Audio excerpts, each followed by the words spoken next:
Okay, you guys, this is my third time making the same video because I'm so bad with technology. Also, I'd like to show you my setup for this. Okay, so this first video is for pages 1 and 2. So if you haven't already numbered your pages, I would suggest you, just so you and I are on the same page, but also you can probably just see where I'm at in the packet.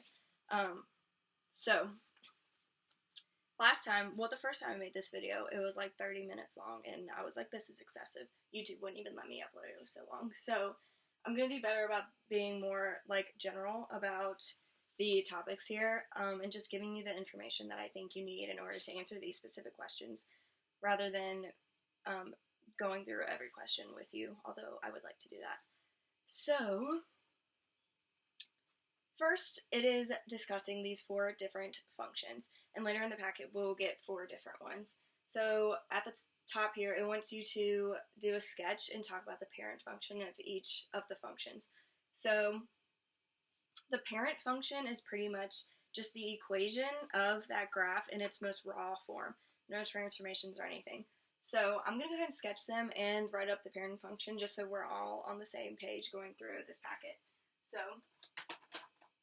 linear is the most familiar graph you guys probably have. So this is just going to be your line, linear. So, it'll look like this. And then the equation is just going to be your y equals x. So that's just your line. Also, you should be familiar with the notation if I were to write this as f of x equals x. So y and f of x can kind of be interchanged like that. So the next one is absolute value. So the way I remember what absolute value graphs look like is the v in value shows you exactly what the graph looks like. It's just a v. So that's what this graph looks like. Then obviously we're going to have some absolute value bars in our equation. So this will be our parent function. Okay. Next one is quadratic. So this is going to be our nice parabola.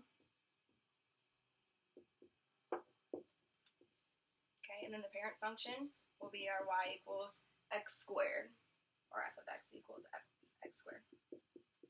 And then the last one is the cubic function. So instead of y equals x squared, it's going to be y equals x cubed. Cubic, so it's cubed. So y equals x cubed. So this graph looks kind of funny, and I'm never good at drawing it. So I would suggest Desmos or something. But it looks like this funky S.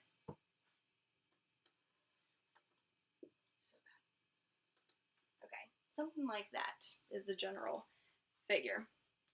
So that's what we'll be running with for a little while with these functions. So below for 1 and 2, I want you to identify the parent function and discuss the transformations that have occurred. So for at least 1 and 2, it's pretty simple to see which parent function goes with those. So you have that for number 1, you have that to the third there, so that's going to be a cubic. And then those absolute value bars numbers, you give away which function that is. So the tricky part about this is all the transformations. So you can do a lot of different things with these graphs that are represented through these transformation functions. So I'm going to show you a graphic on my laptop here, and I would suggest either like pausing this and writing it down or taking a picture of it. It'll kind of be your cheat sheet for determining what transformations have occurred. So here's this. So it tells you what every single variable, how that is affecting the graph, even this negative here. So negatives represent some kind of flip, either over the x-axis or the y-axis.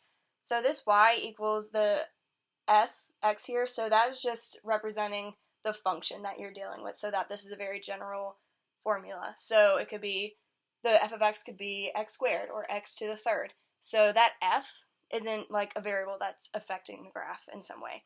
It's representing the y equals this f of x here. So it's just telling you that's the function that you'd be dealing with. So using that, 2 and 3 should be pretty easy. You just have to identify what's happening. So if I were you, like for number 3, since I've identified it as this, I'm just going to go ahead and write down y equals x to the third. So that I can see, oh, well, I've now added a 2 in those parentheses and a minus 7.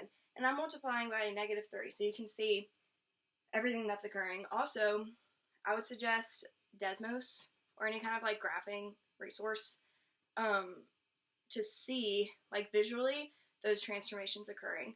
So when I was going through this, I went on Desmos and I put in y equals x to the third. And then one at a time, I would put in, okay, now let me see y equals x plus 2 to the third. Okay, now let me subtract 7. And I watched every single transformation occur so that I knew that I was correct in what I was saying was the transformations. Okay, so for 3 through 8, it's asking you all the same questions. So domain, range, intercepts, increasing and decreasing intervals, and end behavior. So I just want to discuss each of those questions. I'm going to use a general parabola here. Your graphs are going to be a little more complex, but for time saving purposes, I'm just going to use a parabola. So the first thing it wants you to do is actually graph each of those functions. So there's a couple different ways you could do this. If I were you, I would use either my graphing calculator or Desmos, and I would put in that equation and get the table of values.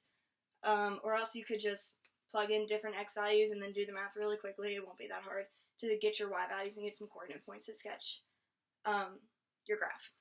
Okay, so that'll be step 1 for all of these. And then step 2 is answering all those questions. So again, I'm just going to use a nice parabola. Okay, so domain and range. So this should kind of be review. So we know the domain are focusing on the x values, and the range is focusing on the y values. Okay, so when you're looking at domain, all you want to focus on is this x-axis right here. Okay, and you want to see what x's are being accounted for in this graph. So if you look and you pretend like this parabola is extended forever, it's eventually going to hit every single x value that exists on the x-axis, even though it doesn't look like it. So if you start at the very left here and go all the way across, there's not one x value that is not accounted for by this parabola. So our domain, and there's different ways to write this, but it all kind of makes sense. So our domain will be from negative infinity to infinity. That's all the x's accounted for by this parabola. So for the range, you do the same thing, but now you're looking at your y-axis. So I'm going to start at the very bottom. And we're going to go up, up, up, up, up. I've not been accounted for on my parabola yet. None of these values are a part of my parabola. But as soon as I hit 0, then I have y values accounted for. So how we'll write that is our range starts at 0. It doesn't start at negative infinity. None of these values are a part of this parabola. So it's going to start at 0 and go all the way to infinity. So that's how we do domain range. X-intercepts and y-intercepts, I think those are pretty straightforward. Mine's not very exciting to discuss those, but I think your graphs will have different roots and intercepts. So let's look at increasing and decreasing intervals. So this is pretty much what it says we're doing. We want to see on what intervals is my graph increasing and on what intervals is my graph decreasing. So let's just take our parabola. So the really important thing for intervals of increasing and decreasing is you're only looking at the x-axis. So how we write this, so for intervals of increasing, it'll be some value, the x's are between some value and another value, and that will be the interval that it's increasing on. So let's just look at increasing for now. So starting on the left, so all these values are decreasing. Even though my arrow's pointed up, I like to imagine if you like took a car and you were gonna like just let it go, is it gonna fly all the way down, or is it gonna have to go back up this hill? So if I release a car right here, it is going down. That's a negative slope. So that's a decreasing. So don't get confused because it's going up. That's why we're looking at the x-axis here. So this is decreasing, decreasing. Okay, and then as soon as I hit 0, then it starts increasing. My car is going to have to go uphill. So the x's that are between 0 and infinity is going to be the interval that I'm increasing on. So all the x's that fall between 0 and infinity, and that's why we write it like this, like an interval notation. So this is increasing. So for decreasing, we're going to look at this sloping downward line. So if you imagine that this parabola goes on forever, we would start at negative infinity because we're on our x-axis, and these are the negative values. We're going to go all the way, and it's going to be decreasing the whole time until it gets to 0, and then it's going to start increasing. So this interval is going to be from negative infinity to 0, and that's going to be the interval, the x's, that this parabola is decreasing upon. Right. And then lastly is the end behavior. So end behavior is just talking about analyzing what the very ends of our graph are going to look like. So this is how we write it. It's kind of set up for you how it's supposed to be written. So we have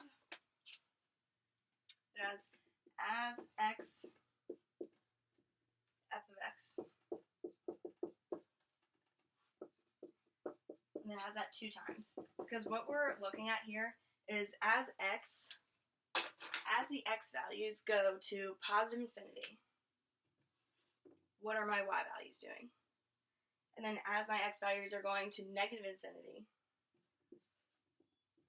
what are my y values doing? So you just have to look and see what's happening on your graph. So as my x values are going all the way to infinity, what are the y values doing? And a parabola is kind of easy to tell, but sometimes I like to pretend like I'm picking a coordinate point. So as my x values go to positive infinity, so I'm going to pick a really big positive number. I'm going to pick a 900. So if I'm making a coordinate point out of that all the way over here, what is my y value going to look like? Is it going to be negative or is it going to be positive? Well, I can see this end behavior is telling me that that y is going to be a positive coordinate point, or yes, coordinate point. So it's going to be 900 comma some positive number. So as my x's go to positive infinity, so are my y values, and you can see that from the graph. Okay, then you're going to do the same thing as x's go all the way to negative infinity. So if it was negative 900, what would be the corresponding y value? Well, it's still going to be a positive y value because we're in this quadrant 2.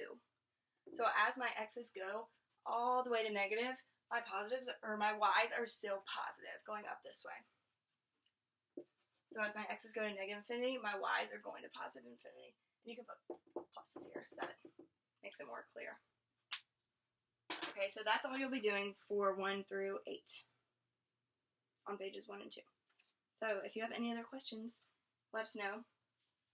And I'll see you in the next video.